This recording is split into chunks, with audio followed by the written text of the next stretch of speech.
जी हाँ दोस्तों, जीएसटी का एक बहुत ही बड़ा और इम्पोर्टेंट अपडेट आपके साथ शेयर कर रही हूँ, जिसे जानने के बाद हो सकता है आपको थोड़ा सा झटका लगे, लेकिन ये अपडेट जानना आपके लिए बेहद ही ज़रूरी है।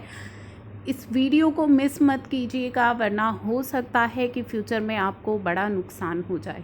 चलिए अब हम बात करते हैं इस नए अपडेट की, लेकिन वीडियो में आगे बढ़ने से पहले अभी तक चैनल आपको सब्सक्राइब नहीं किया है तो चैनल को सब्सक्राइब कर लीजिए, बेल आइकन को ज़रूर प्रेस कर लीजिएगा ताकि कोई भी इम्पॉर्टेंट अपडेट अपलोड हो उसकी नोटिफिकेशन आपको सबसे पहले मिल जाए।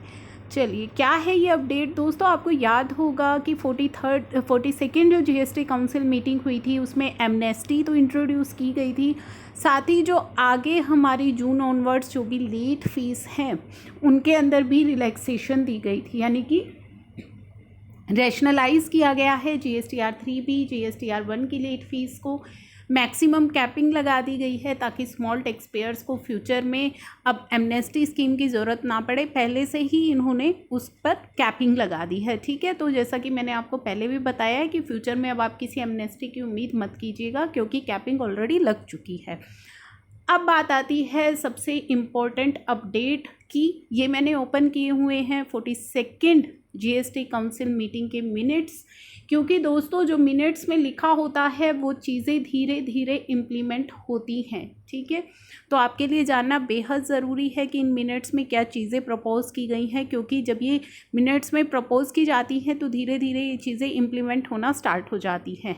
इनमें बात की गई है जीएसटीआर 1 लेट फीस के एक बहुत ही बड़े अपडेट की। जी हाँ, तो चलिए देखते हैं इनमें जो लिखा गया है।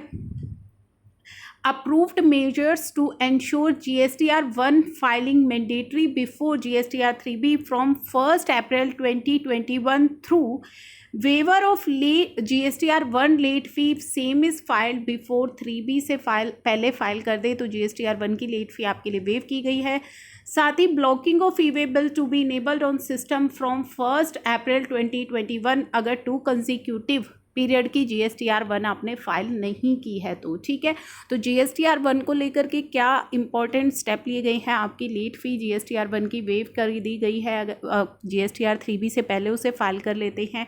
साथ ही आपकी ई-वे बिल की ब्लॉकिंग हो जाती है अगर आप 2 कंसिक्यूटिव पीरियड्स की जीएसटीआर 1 फाइल नहीं करते हैं। तो गवर्नमेंट जीएसटीआर 1 को लेकर भी काफ़ी सीरियस हो गई है। Approved to populate GSTR 1 late fees in next GSTR 3B।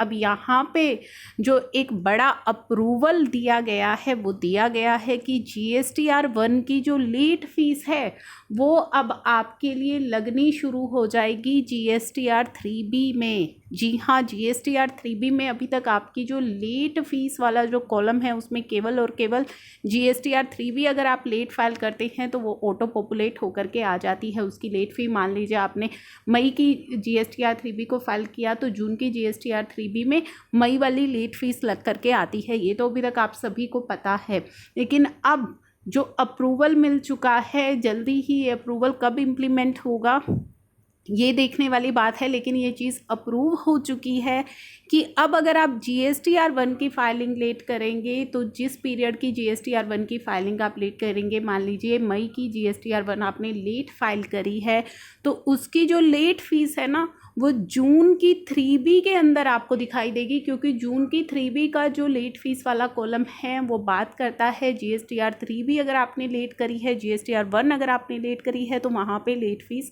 लग करके आ जाएगी। तो जीएसटीआर 3B के लेट फीस एंड इंटरेस्ट वाले कॉलम में अब आपको जीएसटीआर 1 अगर आप लेट फाइल करेंगे तो उसकी लेट फीस भी वहाँ पे ऑटो पॉपुलेट होकर के मिलेगी। Approved to populate interest on late payment of tax also in next 3B from 1st अप्रैल 2021 से ये भी अप्रूवल हो गया था कि अगर अब आप अपनी जीएसटीआर 3B लेट फाइल करेंगे तो आपका जो इंटरेस्ट है वो भी पॉपुलेट होकर के आएगा, ऑटो पॉपुलेट होकर के आएगा। अभी नहीं आ रहा है, लेकिन मैंने आपके साथ एक अपडेट भी शेयर किया था 2 दिन पहले कि जीएसटीआर 3B में अब जल्दी ही आपको आपका ऑटो पॉपुलेट होकर के इंटरेस्ट भी दिखाई देगा। तो वही चीज़ जो है यहाँ पे अप्रूव की गई है, अप्रूव हो चुकी है to populate the interest for late payment of tax also in GSTR 3B from 1st April से ही अप्रूव हुआ था, लेकिन अभी इम्प्लीमेंट नहीं हुआ है। लेकिन आप तैयार रहिए, जिस तरीके से आपकी ऑटो पॉपुलेटेड 3B को ला दिया गया है, जो चीज़ें आपकी काउंसिल मीटिंग में अप्रूव हुई थी, धीरे धीरे वो चीज़ें इम्प्लीमेंट होती हैं। जैसे आपके लिए ऑटो पॉपुलेटेड 3B आ गई है, नेगेटिव लायबिलिटी स्टेटमेंट आ गई है, तो ये जो चीज़ें अप्रूव हो चुकी हैं ये जल्दी जल्दी आपको कभी भी पोर्टल पर दिखाई दे सकती हैं।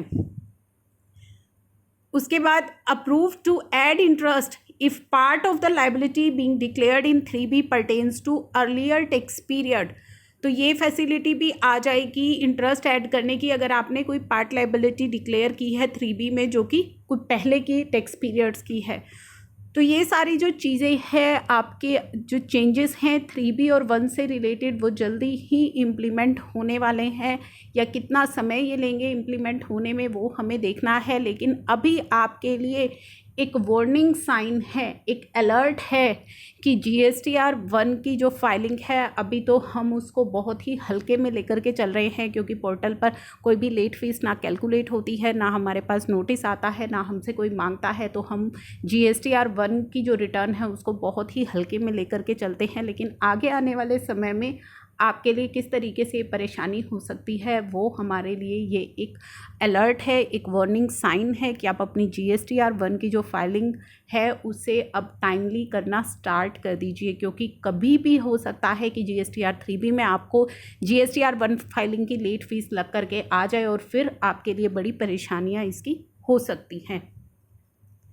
उसके बाद approve making 6 digit HSN code and 6 digit SAC for service mandatory above 5 crore, ये तो हो चुका है अप्रूव। जो इम्पोर्टेंट था वो मैंने आपको बता दिया है, लेट फीस और इंटरेस्ट की। अब ऑटो पॉपुलेशन होनी स्टार्ट होने वाली है आपकी GSTR 1 लेट फ़ी की और GSTR 3B इंटरेस्ट की। तो आपके लिए ये एक बहुत ही इम्पोर्टेंट और बड़ा अपडेट है। इसके लिए अभी से आपको प्रिपेयर हो जाना है, अलर्ट हो जाना है।